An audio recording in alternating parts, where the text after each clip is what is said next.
मंडळी आता बनतायत उकडीचे मोदक. मलाच उकडीचे मोदक फार आवडतात, तांदळाचे, म्हणजे तांदळाचे उकडीचे मोदक, नॉट गव्हाचे. जेवण करून झाले आणि आता मोदकाची तयारी संध्याकाळच्या आरतीसाठी.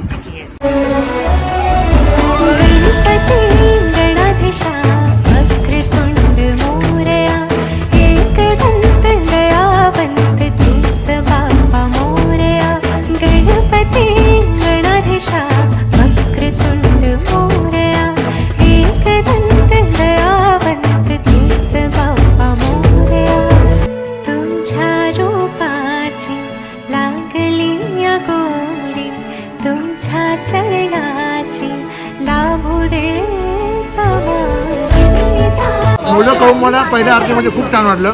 खूप सुंदर मोदक आहे. बाप्पाची आरती पण आमच्या मस्त झाली. पहिली आरती मस्त मजा आली.